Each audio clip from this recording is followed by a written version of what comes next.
হাজার বছর বেঁচে আছি রক্ত চুষে খেয়ে, অপেক্ষায় প্রহর গুনি মানুষের পথে।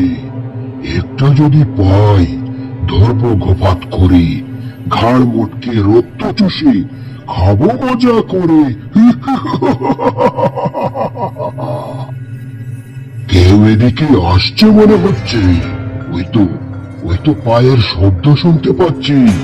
হে, মনে হয় কোনো মানুষ এদিকে আসছে। যাই, তাড়াতাড়ি আড়ালে লুকিয়ে পড়ি। প্রচন্ড রোদে আমাদের কুয়োর সব জল শুকিয়ে গেছে। এবার জল আনতে অনেক দূর যেতে হবে। চারদিকটা কি নির্জন, চারপাশে শুধু জঙ্গল আর জঙ্গল। জানি না আর কত দূর যেতে হবে। মনের ভিতর ভীষণ ভয় হচ্ছে, কিন্তু কিছু তো আর করার নেই। জল তো আনতেই হবে। এ তো দেখছি এক রূপসী কন্যা। অমাবস্যার রাতে কোন রূপসী কন্যার রক্ত পান করতে পারলে আমি আরো হাজার বছর বেঁচে থাকবো। তাহলে ওকে কি করব? ওকে আমি বন্দি করব, আর অমাবস্যার রাতে ওর রক্ত পান করে আমি আমার অমরত্ব বাড়িয়ে নেব। অনেকটা পথ পেরিয়ে এলাম, কিন্তু এই জঙ্গলের রাস্তা যেন শেষই হচ্ছে না। এদিকে বড্ড জল তেষ্টা পেয়েছে। জল ছাড়া আমি আর চলতে পারছি না। এবার এই গভীর জঙ্গলে জল কোথায় পাবো?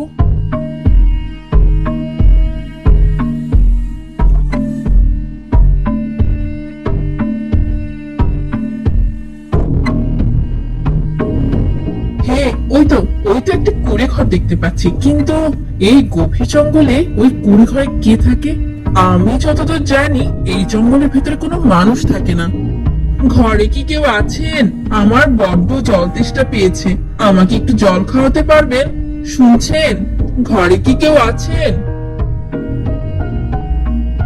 কে গো বাছা তুমি? এই গভীর জঙ্গলে কি চাও? বুড়িমা, আমার নাম রূপাই। ওই দূর গ্রামে আমি থাকি। প্রচন্ড খরায় আমাদের কুয়োর সব জল শুকিয়ে গেছে, তাই জলের সন্ধানে বেরিয়েছি। রাস্তায় হঠাৎ জল তেষ্টা পেয়ে যায়। বুড়িমা, আমায় একটু জল খাওয়াতে পারবে? ও, জল খাবে?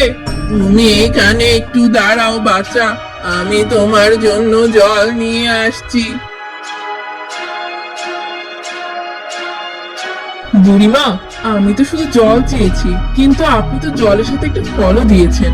ফলটা আমি পরে খেয়ে নিব, আগে জলটুকু খেয়ে নি। না বাছা, খালি পেটে শুধু জল পান করু না। আগে লক্ষ্মী মেয়ের মতো ফলটা খেয়ে না। ফলটা কিন্তু খুবই সুস্বাদু। ঠিক আছে বুড়িমা, তাহলে আগে ফলটা খেয়ে নি।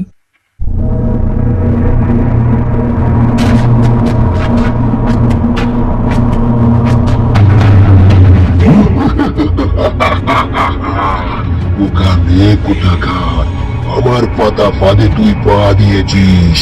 এবার আমি তোকে হরিণ বানিয়ে বন্দি করে রাখলাম। অমাবস্যার রাতে আমি তোর রক্ত পান করে আমার অমরত্ব বাড়াবো। অমাবস্যার রাত পর্যন্ত তুই এভাবে বন্দি হয়ে থাকবি। এবার যাই, দেখি আর কোনো শিকার পাই কিনা। এবার আমি কিভাবে এই রাক্ষসের হাত থেকে মুক্ত হব? কে আমাকে এই খাঁচা থেকে বের করবে? অমাবস্যার রাতে রাক্ষসটা আমায় মেরে ফেলবে। এখান থেকে চিৎকার করলেও কেউ আমার ডাক শুনবে না। এর উপায় কেমন আছো? চিন্তা করো না, আর মাত্র 3 দিন বাকি আছে। তারপর আমার ঘরে রাখা সঞ্জীবনী ফলটি আমি তোমায় খেতে দেব। তারপর তুমি আবার মানুষ রূপে ফিরে আসবে, আর আমি তোমার ঘাড় মোটকে তোমার রক্ত পান করে আমার আয়ু বাড়িয়ে নেব। দোহাই তোমার, আমায় ছেড়ে দাও। আমায় তুমি প্রাণে মেরো না। না না, এভাবে বলো না, তাতে আমার মন গলবে না। আমি যে বড়ই পাষণ্ড। 1000 বছর বেঁচে আছি রক্ত চুষে খেয়ে, অপেক্ষার প্রহর গুনি মানুষের পথে। একটা যদি পাই, অমনি করে কাপুস কুপুস খাই। এবার দেখি অন্য কোনো শিকার পাই কিনা।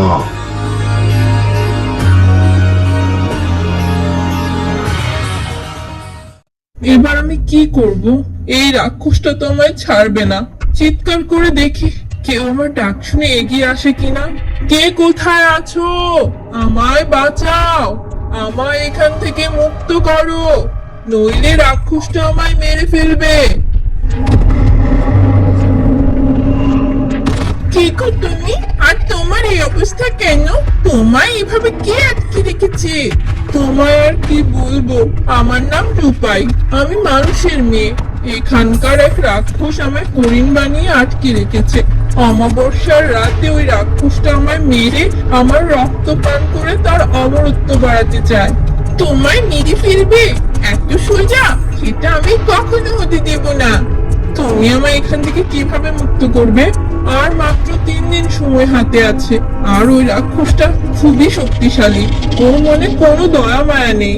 তুমি কোনো চিন্তা করো না রূপাই বন্ধু, আমি তোমাকে বাঁচানোর জন্য সব রকম চেষ্টা করব। তুমি শুধু একটু ধৈর্য ধরো। এখন আমার মাথায় একটা বুদ্ধি এসেছে, দেখি বুদ্ধিটা কাজে লাগাতে পারি কিনা। এখন আমি যাই বন্ধু, পরে আবার দেখা হবে। আমি কিন্তু তোমার অপেক্ষায় রইলাম বন্ধু।